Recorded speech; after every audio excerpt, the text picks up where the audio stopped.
Imagine you are standing in the ruins of a city that was, not long ago, the beating heart of an empire. The cobblestones beneath your feet are cracked and heaving, pushed apart by roots that have had decades to work their way through what civilization built. The forum is silent, the baths are cold. The great administrative hall, which once echoed with the Latin commands of Roman magistrates, now shelters a family of frightened Britons who have draped animal skins across the broken colonnades to keep out the wind. The mosaic floor, that extraordinary thing of colored stone and geometric beauty, is buried under a layer of ash, animal dung, and human waste. A child sits in the corner, hollow-eyed, watching the doorway. She is listening for something. She is always listening. It is somewhere around the year 430, and the world, as anyone in Britain has ever known it, is ending. The child hears it before anyone else does. A sound from the east. Not thunder, not the wind. Something rhythmic, purposeful, and deeply wrong. The sound of oars cutting dark water. The sound of keels scraping gravel. And then voices, harsh, guttural, speaking in a tongue that no one in this crumbling Roman town has ever heard before. She does not know what to call the men who are coming. She does not know that history will one day name them Anglo-Saxons. She does not know that the land she stands on will, centuries from now, bear their name. She only knows that her mother is grabbing her arm. She only knows that the fire in the hearth must be smothered, fast, before the light gives them away. She only knows to run. Stay with that child. Stay with that terror. Because that is where the real story of England begins. Not in the comfortable pages of a textbook, not in a dynasty chart, not in the clean succession of kings and dates. It begins in that moment of desperate, primal fear, in smoke and silence, and the sound of strangers arriving at the edge of a dying world. This is the story you were never truly told. This is England's hidden beginning. To understand what was happening in Britain in the 5th century, you have to first understand what Britain had been. For nearly 400 years, this island had been part of Rome. Not a remote, forgotten province either. Britain was a significant, productive, and deeply integrated piece of the Roman world. Its towns had running water and heated floors. Its roads connected distant settlements with engineering so precise that people would still be traveling along their routes 1,000 years later. Its elites spoke Latin, wore Roman clothes, worshipped Roman gods alongside older British ones, and corresponded with people across an empire that stretched from the deserts of North Africa to the forests of Germany. Roman Britain was not paradise. It was built on exploitation, on slave labor, on the violent suppression of the peoples who had lived here before. But it was order. It was infrastructure. It was a system. And then the system collapsed. Not overnight. This is one of the most important things to understand about what happened, and one of the things that makes it so heartbreaking to contemplate. Rome did not vanish from Britain in a single catastrophic moment. It dissolved. It retreated. It evaporated slowly, the way warmth leaves a body that has been left out in the cold. Not all at once, but degree by degree, until one day you press your hand against it and realize there is nothing left. By the early 5th century, the empire was hemorrhaging on every front. Barbarian groups were pressing through the frontiers on the continent. Political chaos had produced a sickening parade of usurpers and counter-emperors, men who rose to power and fell from it within months, sometimes weeks. The machinery of Roman governance was grinding itself apart. Britain, out at the edge of it all, began to feel the consequences in ways that were immediate and terrifying. The Roman legions that had been stationed here, those disciplined professional soldiers who maintained the roads, policed the borders, and kept the north behind Hadrian's Wall, began to be withdrawn, not all at once, not with any announcement or formal declaration. They were simply needed elsewhere, pulled toward the continent to deal with more pressing crises, and they left gaps behind them. Gaps in the garrison, gaps in the administration, gaps in the chain of authority that had kept order for 4 centuries. The money stopped coming. The imperial salaries that had paid soldiers, administrators, and officials dried up. Tax collection, already difficult in a fragmenting system, became impossible.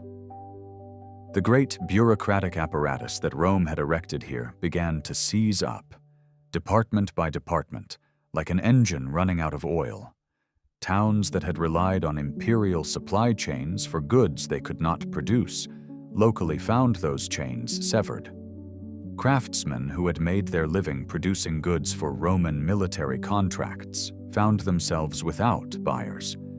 The whole interlocking economy of Roman Britain began, slowly, to unravel. And then came the year 410, and a message, or the absence of one. The Emperor Honorius, beleaguered and overwhelmed, is traditionally said to have told the cities of Britain to look to their own defense. Whether that message was actually sent to Britain specifically, or whether it was addressed to a different region entirely and later misattributed, historians still debate. But the effect was the same. Britain was, in practical terms, on its own. The empire that had shaped this island for 400 years had turned away. The legions were not coming back. Think about what that actually meant for the people living through it. Not the abstraction, not the political theory of imperial withdrawal, but the lived reality. You are a farmer outside of a town like Verulamium or Caleva. Your entire life has been organized around the rhythms of Roman Britain. You pay taxes to Roman administrators. You sell your grain to Roman buyers. Your children might, if they are talented, enter the Roman administrative system. The roads you use, the market you trade in, the walls that protected your nearest town, all of it was built and maintained within a Roman framework. And now that framework is gone. Not theoretically gone, actually gone.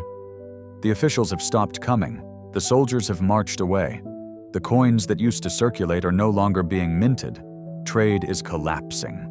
And beyond the old frontier zone, to the north, the Picts are raiding. From across the narrow sea to the east, other raiders are probing the coastline. What do you do? Where do you turn? Some of the towns hung on longer than others. The elites of Roman Britain, the Romanized aristocracy who had built their villas and filled them with mosaics and imported wine, did not simply vanish. They adapted, or tried to. Some of them assumed local authority in the absence of imperial structures, positioning themselves as the new patrons and protectors of their communities. You can see the evidence of this in the archaeology, in the way some villa sites show continued occupation and even some prosperity well into the 5th century, as if their owners were maintaining their status through sheer force of will and local prestige. These men become, in the historical record, the figures that later tradition would remember as chieftains and kings. Men like the shadowy figure the Welsh historical tradition calls Vortigern, a name that may be a title rather than a personal name, meaning something like overlord or great king, who looms large in later accounts of this period, a man making desperate decisions in impossible circumstances. Because the threat was real and it was constant. The raids from the north were intensifying. The Irish were raiding the western coasts. And from across the North Sea, from the regions that are today northern Germany and Denmark, Germanic peoples were beginning to probe Britain's eastern and southeastern shores with increasing boldness. These were people who, in the fragmenting Roman world, had long existed in a complex relationship with the empire, sometimes as enemies raiding across the frontier, sometimes as allied soldiers fighting within Roman armies, sometimes as settled communities on Roman land. They were not a single unified group. They were a collection of related peoples, Angles, Saxons, Jutes, Frisians, and others, speaking closely related dialects, sharing broad cultural similarities, but not operating under any central authority or single plan. What they shared was need, land, resources, opportunity. And Britain, emptied of its legions, increasingly unable to organize its own defense, represented all three.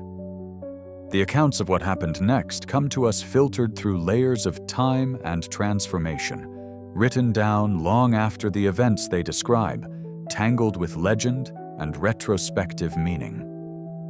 The most famous is the account preserved in later sources of a British leader, most likely Vortigern or someone like him, making the decision to invite Germanic warriors to Britain as mercenaries. This was not an unusual practice. Rome had done it for centuries, using barbarian federates to fill gaps in its own military capacity. The logic was straightforward. If you cannot raise and maintain your own army, you hire someone else's. The warriors who were invited, the tradition names the brothers Hengist and Horsa, figures who may be partly legendary, but who represent a historical reality, were Jutish warriors, or possibly Angles, who came with their war band and settled in the southeastern corner of Britain, in the region that would become Kent. For a time, the arrangement may have worked. The hired warriors fought off the raiders from the north. Order was maintained, of a sort. But then, and again the accounts are later and layered, something went wrong. The mercenaries demanded more payment, more land, more recognition than their employers were willing or able to provide. Reinforcements were called in from across the sea, and what had begun as a controlled, manageable presence became something else entirely. The mercenaries turned on their hosts. The settlement became an invasion, and the floodgates, once opened, could not be closed. This is the moment that stands at the center of later British memory and mythology, the moment of betrayal, of catastrophe, of a world falling apart. The monk Gildas, writing in the 6th century in a document called De Excidio et Conquestu Britanniae, on the ruin and conquest of Britain, describes what followed with an anguish that still vibrates off the page after 15 centuries. He writes of cities burned to the ground. He writes of populations massacred or enslaved. He writes of the faithful cut down at the altars of their churches, of priests slaughtered alongside their congregations, of survivors fleeing into the hills and forests, starving, desperate, hunted. He writes as a man describing the end of his world, and even accounting for the fact that his account is heavily rhetorical and shaped by theological interpretation. He sees the catastrophe as divine punishment for British sins. The underlying historical reality is unmistakable. Something genuinely terrible happened in 5th century Britain. The archaeology confirms it in its silent, terrible way. Across the lowland zone of Britain, the eastern and southeastern regions most exposed to Germanic settlement, the material culture of Roman Britain simply disappears. Not gradually modified, not slowly transformed, but gone. The pottery styles that had been in continuous production for centuries stop. The coins stop circulating. The distinctive Roman-British building techniques vanish from the record. What replaces them, when the archaeological record resumes, is something completely different: the material culture of the continental Germanic world. Sunken floored timber buildings called Grubenhauser, a different pottery tradition, different metalwork, different jewelry, different burial customs, a different world. What happened to the people? This question has generated centuries of debate, and the honest answer is that we do not know with certainty. For a long time, the dominant view was that the Romano-British population was largely killed, driven out, or enslaved, that the Anglo-Saxon settlement was essentially a replacement of one people by another. More recent genetic and archaeological research has complicated this picture enormously. The truth is probably far more varied and regional. In some areas, particularly in the West, in what is now Wales and Cornwall, in the areas that maintained a distinctively British culture and language, the population clearly survived and endured, maintaining its identity through the catastrophe. In other areas, in the East, the transformation was more complete, and the British population may have been more severely disrupted, displaced, or absorbed into the incoming culture to the point of invisibility in the historical record. But absorbed does not mean erased. And even if we cannot always see them, the descendants of Roman Britain's population were there, surviving, adapting, intermarrying, gradually becoming part of whatever was emerging from the chaos. Because something was emerging. Something new was being born in the ruins. Keep watching. Because this is where the story gets even stranger, even more remarkable. This is where a group of warriors from across the North Sea, people who had arrived in violence and chaos, began, over generations, over centuries, to build something. The Germanic settlers who were transforming the landscape of lowland Britain in the 5th and 6th centuries were not arriving into a political vacuum in the sense of organized, intentional colonization. They were coming in waves, in groups of varying size, warbands led by chieftains, farming families seeking land, communities displaced by pressures on the continent, including the movements of other peoples and the changing climate around the North Sea coast. They were building their timber halls and planting their fields in the spaces left by a collapsed civilization, and they were bringing their own social structures, their own laws, their own gods, and their own languages with them. The language they brought would eventually become English. Not immediately, not cleanly. The process of linguistic transformation was slow and varied across regions. But the dialects of these various Anglo, Saxon, and Jutish settlers would, over time, blend and develop into the tongue that would come to dominate the island. It is one of history's great ironies that a language which would eventually spread across the globe, which would become the dominant language of science and commerce and international communication, has its roots in the dialects of warriors and farmers who arrived on Britain's shores in the rubble of an empire's collapse. The settlers also brought their gods, Woden and Thunor, Tiw and Frigg, gods whose names still echo in the days of our week, preserved there like insects in amber, testimony to a belief system that was practiced in Britain for generations before Christianity came to reclaim the island.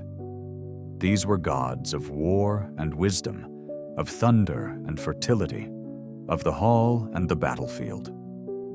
They were honored in the great communal feasts, in the offering of treasures to sacred places, in the elaborate burial rituals that modern archaeologists have uncovered across eastern Britain.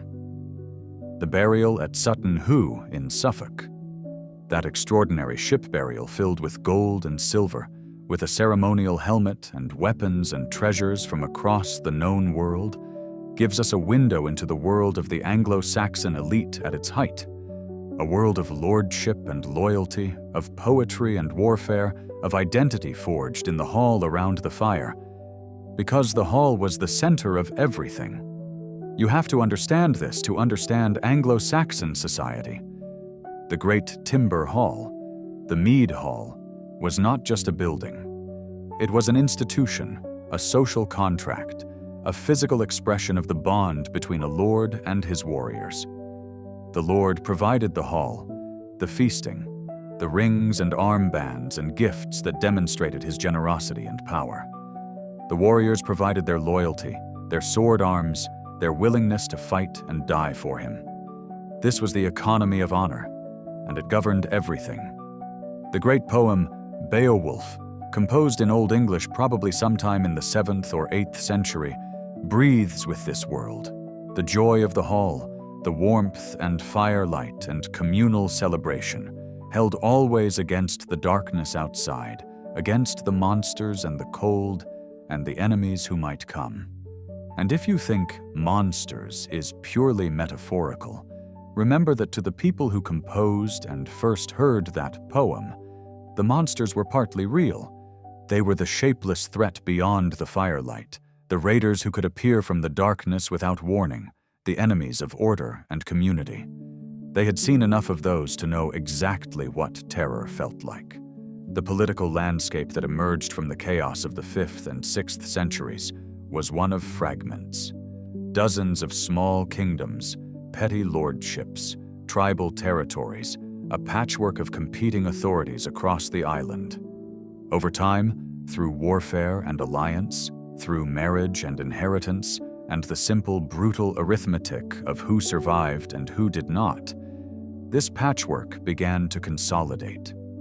By the 7th century, historians and later writers were describing what they called the heptarchy, a term that means rule of 7 and refers to the 7 major Anglo-Saxon kingdoms that had emerged: Northumbria in the north, Mercia in the Midlands, East Anglia in the east, Essex, Kent, Sussex, and Wessex in the south.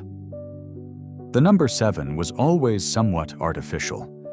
There were other kingdoms and sub-kingdoms that this scheme erased or glossed over, but it captures something real about the political geography of early Anglo-Saxon England. These kingdoms were not peaceful neighbors. They fought each other constantly, in wars driven by a complex mixture of territorial ambition, dynastic competition, the personal pride and honor culture of their warrior aristocracies, and simple resource competition. The history of the heptarchy is a relentless sequence of battles and sieges, of kingdoms rising to temporary supremacy and then falling back, of kings killed in battle and dynasties extinguished. There was a concept the sources call the Bretwalda, a title or description meaning something like ruler of Britain, applied retrospectively to kings who had achieved a degree of dominance over multiple kingdoms. The Venerable Bede, writing his monumental ecclesiastical history of the English people in the early 8th century, lists a series of these overlords, men who had made other kings bow to them, at least temporarily: Ethelbert of Kent, Raedwald of East Anglia, Edwin of Northumbria, Oswald of Northumbria, Oswy of Northumbria, Ethelbald of Mercia, and, looming largest in the later 7th and 8th centuries, Offa of Mercia, a king of such power and sophistication that he corresponded with Charlemagne as a near equal, who had the extraordinary earthwork called Offa's Dyke, built along the length of the Welsh border, and who issued coins bearing his name that circulated across the continent. But none of these men built something that lasted. None of them created structures durable enough to survive their own deaths. The overlordships were personal achievements, not institutional ones. They depended on the force of will and the military capacity of a single extraordinary individual, and when that individual died, the edifice he had constructed tended to fracture and fall apart. England, as a unified political entity, was still centuries away. And then, into this already complex and violent world, came something that would make everything worse, something that would push Britain to the absolute edge of destruction and transformation, something that came, as so much had come before, from across the sea. If you have been following this journey from the beginning, stay with us now, because what comes next is one of the most dramatic chapters in the entire story of these islands. The era that historians call the Viking Age arrived in Britain not with a gradual buildup or a warning, but with sudden, explosive, almost incomprehensible violence. The year is 793. The place is the island of Lindisfarne, off the coast of Northumbria, a place of profound spiritual significance, home to one of the most important monasteries in the entire Christian world. Lindisfarne, the Holy Island, was where the great Saint Cuthbert had lived and worked, where extraordinary illuminated manuscripts had been produced, where generations of monks had maintained a tradition of learning and spiritual excellence that was the pride of the Northumbrian Church and the admiration of the Christian world. It was, by the standards of the age, a place of extraordinary cultural richness and relative peace. On a summer's day in June of that year, ships appeared on the horizon. The monks must have seen them coming, those distinctive curved prows rising and falling on the waves. And perhaps initially they felt no particular alarm. Ships were not unusual, but these ships did not come to trade. They came in fast, drawing up on the beach with the practiced efficiency of men who had done this before, who had planned exactly this moment, who knew exactly what they wanted and exactly how to take it. And what followed was a slaughter. The sources describe what happened with a horror that makes the Latin almost shake. Men of violence, they wrote, came from the sea. They plundered the church of Lindisfarne. They trampled the holy places under their feet. They dug up the altars. They carried off all the treasure of the church. They killed some of the brothers and dragged others away in chains. Some of the monks they drowned in the sea. The scholar Alcuin, writing from the Frankish court of Charlemagne when the news reached him, expressed the shock of the entire Christian world. Never before, he wrote, had such a terror appeared in Britain. And what was most terrifying was precisely its randomness, its lack of precedent. No one had seen this coming. No one knew what to do about it. Lindisfarne was not the last. The raids continued and intensified, on Jarrow, on Iona, along the coastlines of Scotland and Ireland, and back again to England. For decades, the pattern was the same. Swift, brutal coastal raids, targeting the monasteries that were not only the spiritual centers of early medieval Britain, but also its economic ones, repositories of gold and silver, of precious manuscripts and treasure, of accumulated wealth stored in places that had, until now, relied on their sanctity for protection. The Vikings, a term that describes a practice as much as a people, men who went raiding, were not impressed by sanctity. They were pragmatists of violence, and they had identified a vulnerability in the world of Christian Britain and were exploiting it with terrible efficiency. Ask yourself, what would it have meant to live through this? To be a monk at a coastal monastery, knowing that somewhere along this coast, right now, or last year, or the year before, those ships had arrived. To go about your daily prayers and work with one part of your mind always turned toward the sea, always waiting. The psychological weight of that sustained fear is almost impossible to imagine. But it was real. It shaped the world. It drove communities inland, away from the exposed coastlines. It triggered building programs of fortification. It changed the way people thought about safety and vulnerability. It is written into the landscape of Britain in ways that persist to this day. And then, in the middle of the 9th century, the nature of the threat changed entirely. The raiders became settlers. The hit and run became something far more ominous and far more permanent. In 865, a force that the Anglo-Saxon Chronicle calls the Great Heathen Army landed in East Anglia. This was not a raiding party. This was an invasion force, large, organized, with horses and logistical sophistication and political ambition. The traditional account says it was led by the sons of the legendary Viking chieftain Ragnar Lothbrok, men named Ivar, Halfdan, and Ubba. Though as with so much from this period, the legendary and historical are intertwined in ways we cannot fully separate. What we can say is that the Great Army was real. It was enormous by the standards of the age, and it had come to conquer. Within 4 years, it had destroyed 3 of the 4 major Anglo-Saxon kingdoms. Northumbria fell in 866 when the army captured York, a city the Vikings called Jorvik, and killed its king. The Northumbrian royal family attempted a counterattack the following year and was shattered. East Anglia fell in 869 or 870. Its king, Edmund, was captured and killed. The sources say he was tied to a tree, shot with arrows, and then beheaded, a martyrdom so stark that it would make him one of the most venerated saints of medieval England. Mercia fell not long after, its king driven into exile, the great army parceling out its territories. By 870, only one Anglo-Saxon kingdom remained standing in the south: Wessex. And Wessex was next. The attack on Wessex in 870 and 871 produced the series of battles recorded in the Anglo-Saxon Chronicle, with a weary, grinding detail that conveys something of the desperation of the defense. Battle after battle after battle, at Englefield, at Reading, at Ashdown, at Basing, at Meryton, some won by the West Saxons, more lost. The Chronicle counts 9 major engagements in a single year, plus countless smaller skirmishes. The toll on both sides was enormous.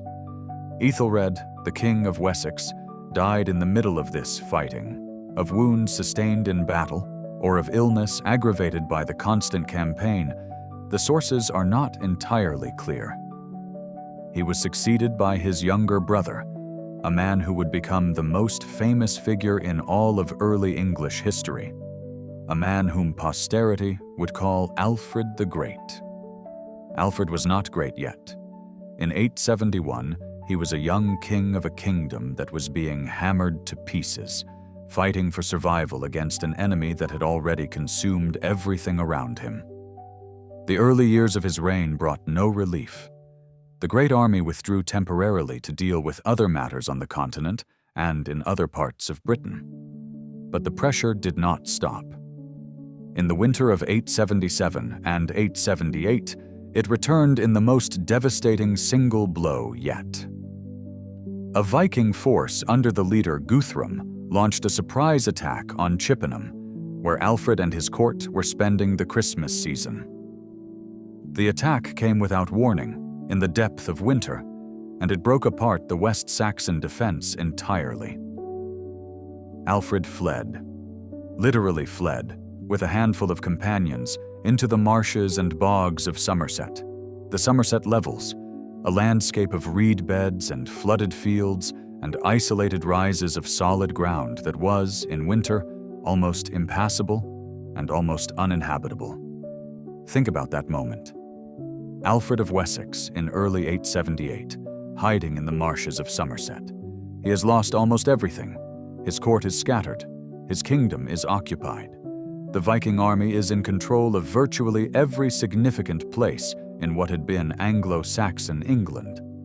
He is a king without a kingdom, sheltering in the cold and wet, surrounded by a small band of loyal men, unsure if anything can be saved.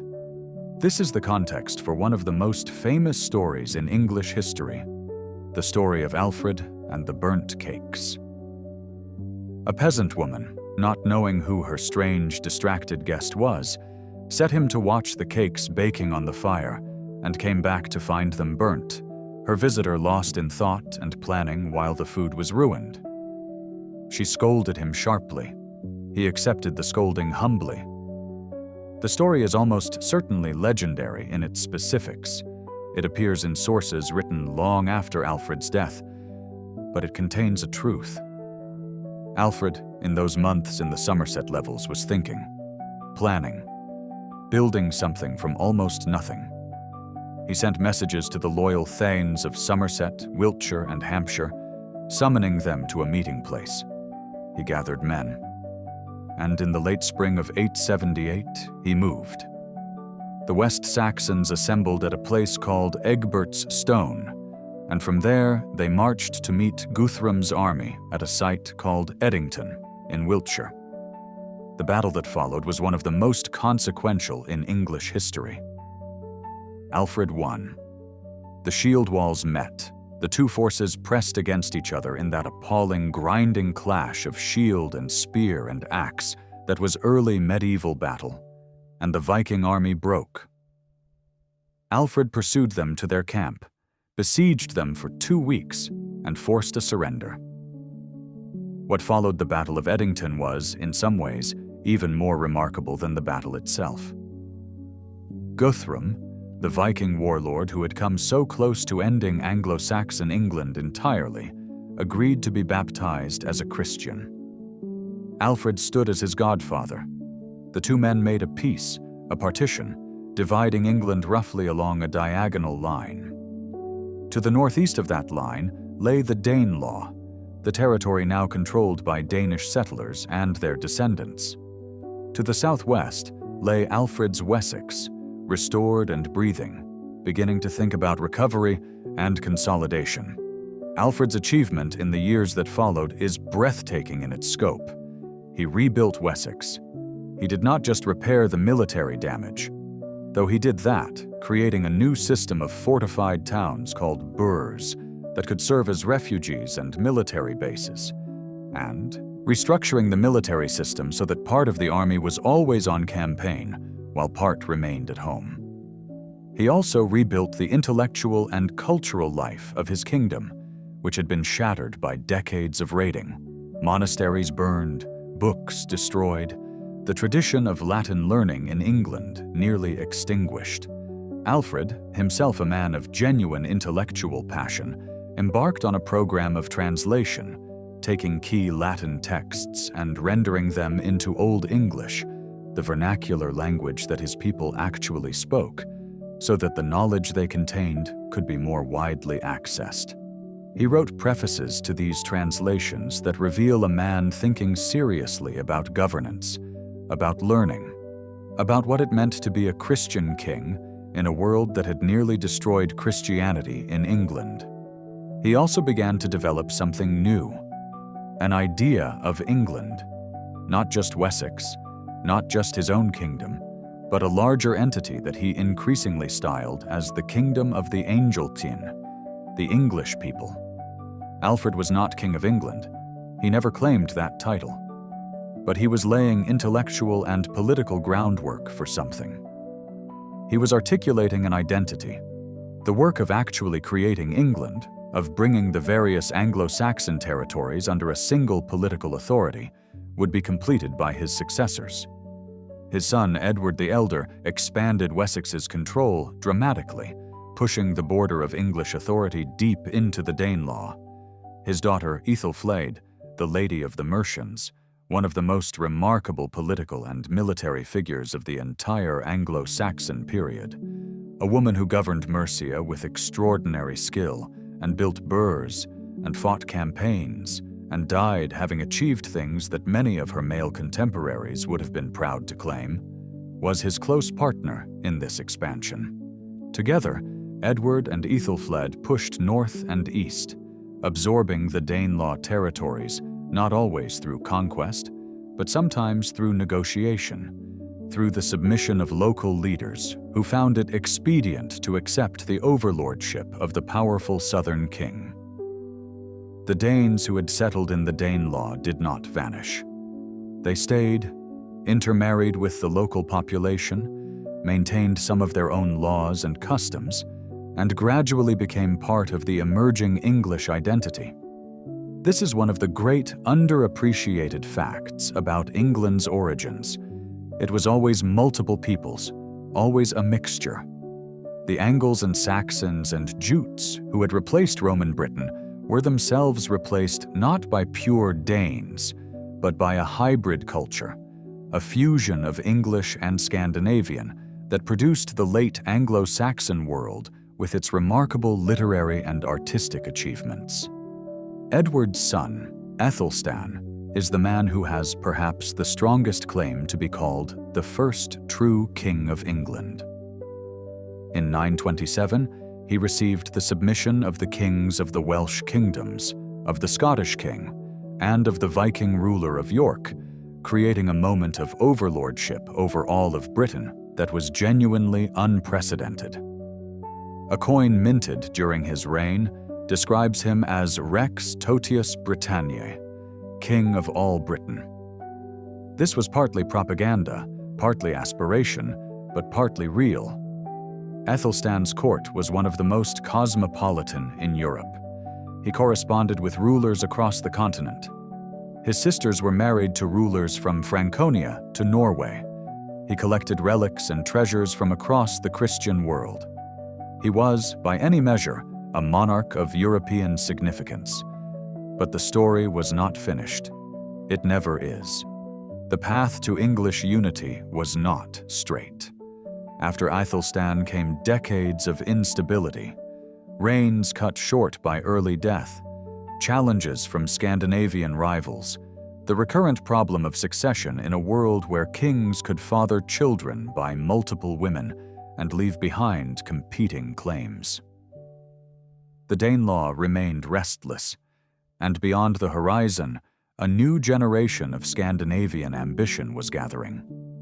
The later 10th century saw a brief flowering of English stability and cultural achievement under kings like Edgar the Peaceful, a reign so orderly that later generations remembered it almost as a golden age. Edgar's coronation ceremony in 973 at Bath, an elaborate rite designed partly by the great churchman Dunstan, Archbishop of Canterbury, was the first full, formal coronation of an English king in the form that would shape English royal ceremony for centuries to come. At a meeting in Chester, after the coronation, Edgar was rowed on the River Dee by 8 subject kings, a piece of political theater so perfectly staged that it lodged in memory. This was England at its most confident and composed, and then it fell apart again. Edgar's death in 975 triggered a succession crisis. His elder son Edward was chosen as king, but was murdered just 3 years later, killed at Corfe Castle under circumstances that pointed toward his stepmother's faction, in a crime so shocking that it scandalized the country and led to Edward being venerated as a saint. His younger half-brother Ethelred became king, and Ethelred's reign of nearly 40 years would become one of the most painful in English history. It was not simply that Ethelred made bad decisions, though he made plenty. It was that the Viking raids resumed with a new and terrible intensity. This new wave of Scandinavian raiding, sometimes led by the Norwegian king Olaf Tryggvason and later by the Danish king Svein Forkbeard, was more organized, more sustained, and more professionally military than anything England had faced since the Great Heathen Army. Ethelred's response included some military resistance and some diplomatic maneuvering, but also the policy that has defined his historical reputation ever since: the payment of tribute. Vast sums of silver, the Danegeld, the Dane payment, were raised through taxation and handed to the Vikings in exchange for temporary peace. The figures recorded in the sources are staggering. 24,000 pounds of silver in 1002, 36,000 pounds in 1007, 48,000 pounds in 1012. Think about what it took to raise those sums from an agricultural economy: the crushing burden on ordinary people, the grinding taxation, the wealth flowing out of England and across the North Sea. And it did not even work. The Vikings took the silver and came back for more. In 1002, in an episode that suggests either genuine fear or catastrophic policy error or both, Ethelred ordered the massacre of Danes living in England on St. Brice's Day, a killing of a settled civilian population that appalled contemporaries and which, some sources suggest, included the killing of the sister of Svein Forkbeard of Denmark. If true, it gave Svein all the justification he needed for the full-scale conquest he launched in subsequent years. By 1013, Swein's armies controlled most of England. Ethelred fled to Normandy, the duchy in northern France ruled by descendants of earlier Viking settlers, whose duke was his brother-in-law. England had, for the first time since Alfred's survival at Edington, fallen under Scandinavian rule. What followed was a period of bewildering political complexity. Svein died in 1014. a death so sudden and unexpected that Ethelred was able to return from exile and reclaim the throne, at least temporarily. Ethelred died in 1016. His son Edmund, called Ironside for the vigor of his resistance, fought a brilliant campaign against Sweyn's son Cnut, but was ultimately forced to partition England with him. And then Edmund died too, in November of 1016, and England was nuts. Cnut is a figure who consistently surprises people who encounter him for the first time. The famous story of him commanding the tide to recede, usually misunderstood as evidence of royal arrogance, when the sources suggest it was actually a demonstration of humility. A king showing his flatterers that only God controls the sea, captures something of the complexity of the man. He was a Danish king who ruled England with remarkable sophistication, maintaining much of the existing administrative structure, patronizing the English church, and positioning himself within the tradition of the great Anglo-Saxon kings who had come before him. He made a pilgrimage to Rome. He issued law codes in the tradition of English legal development. His court was attended by English and Danish nobles together. England under Cnut was not obviously worse than England under the later Ethelred. In some respects, it was better. But Cnut's political creation, like so many of its predecessors, depended on a single dominant personality. When he died in 1035, the structure he had built began to shake. His sons, Harold Harefoot and Harthacnut, ruled in succession, neither of them for long, neither of them with either their father's political skill or his longevity. And when Harthacnut died in 1042, leaving no direct heir, the English nobility reached back to the old line, to the dynasty of Alfred and his successors, and brought Ethelred's son Edward back from exile in Normandy to take the throne. Edward, who would be called the Confessor for his reputation for personal piety, was in many ways a figure caught between worlds. He had spent most of his life in Normandy, spoke French more naturally than English, surrounded himself with Norman advisors and Norman CNN, churchmen, and imported Norman architectural and cultural influences into England. He was also, paradoxically, deeply invested in the English church and the traditions of English kingship. His great project was the rebuilding of Westminster Abbey, which he drove forward with passionate attention, and which was consecrated just days before his death in January 1066. And with that death, the great crisis that had been building for years finally broke open. Edward died childless. The English nobility, in its council, elevated Harold Godwinson, the great Earl of Wessex, the most powerful non-royal figure in England, a man of enormous administrative and military experience, to the kingship. But Harold's claim was contested. It was contested by the King of Norway, Harald Hardrada, who had his own argument for the English throne. And it was contested, most fatally of all, by William, Duke of Normandy, who claimed that Edward had promised him the throne and that Harold himself had sworn an oath to support that claim. In the autumn of 1066, England was invaded twice. Harald Hardrada landed in the north with a massive Norwegian fleet. Harold Godwinson force-marched his army north and destroyed the Norwegian force at the Battle of Stamford Bridge in a victory so complete and so swift that it deserves to be remembered far more than it typically is. Harold Hardrada and Harold's own exiled brother Tostig were both killed. The Norse threat to England was finished in a single afternoon. And then, 3 days later, the news came. William of Normandy had landed in the south. Harold turned his exhausted army around and marched back south, probably faster than was wise, certainly faster than prudent military thinking would counsel. On October 14th, 1066, on a ridge of high ground near Hastings on the Sussex coast, the battle that would determine the future of England was fought. You know how it ended. The Norman cavalry, the English shield wall, that formation perfected over centuries of Anglo-Saxon warfare, holding for most of the day but ultimately breaking, exploited by the Normans when the English broke ranks to pursue what may have been a feigned retreat.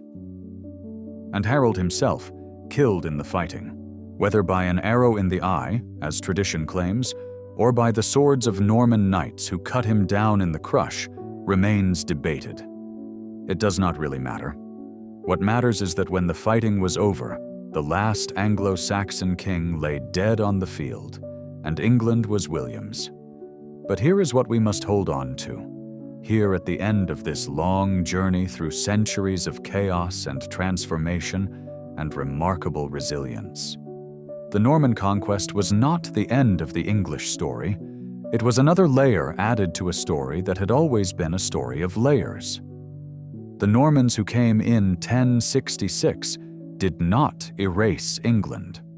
They conquered it, they imposed a new ruling class, they transformed the language and the law and the architecture. But beneath all of that, the foundation remained. The English language, that extraordinary mixture of Anglo-Saxon and Norse, and now French and Latin, survived and ultimately absorbed its conquerors. The administrative structures that Alfred and his successors had built, the shires, the courts, the mechanisms of governance, survived and provided the framework within which Norman power had to operate. The English church, the English countryside, the English people, they were still there, changed, shaped by conquest but continuous. Think back to that child in the ruins of Roman Britain, crouching in the dark, listening to the sound of oars on dark water. She could not have imagined what would come from the terror of that moment.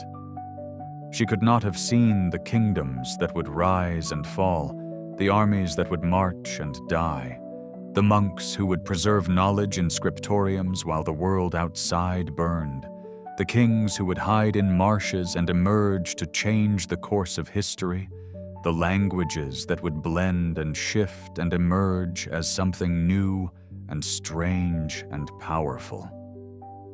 She could not have imagined any of it, and yet she was part of it. Her survival was part of it.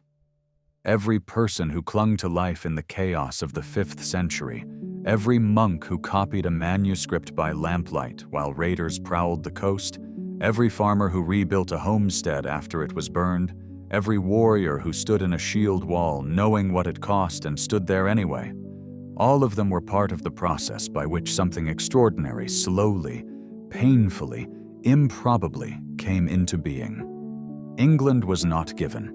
It was not inevitable. It was not the result of some clean, ordained progression from point to point. It was the product of centuries of violence and survival, of transformation and loss, of people making impossible choices in impossible circumstances, and somehow, against all likelihood, leaving something behind. A language, a set of laws, a way of governing, a collection of stories told and retold until they became the bones of a culture. The story of England's beginning is the story of a world ending and another world being born from the wreckage. It is a story of loss and resilience, of catastrophe and creation, of people who did not know they were making history but made it anyway. One desperate choice at a time, one survived winter at a time, one battle and burial and harvest and prayer at a time. It is your history. It is where this began. And now you know the beginning of it, the real beginning, the one hidden beneath the clean chronologies and the dynasty charts and the simplified accounts. The one written in blood and mud and the ash of burned towns. The one carried by that child running through the ruins, still running, still listening, still alive against all odds. If this journey through the hidden depths of England's origins moved you, challenged you, or changed the way you see the world beneath your feet, then this channel exists to keep bringing you exactly that. There is so much more that has been hidden, so much more that has been simplified or forgotten or set aside, so much more of the story waiting to be told. Stay with us. because we are just getting started.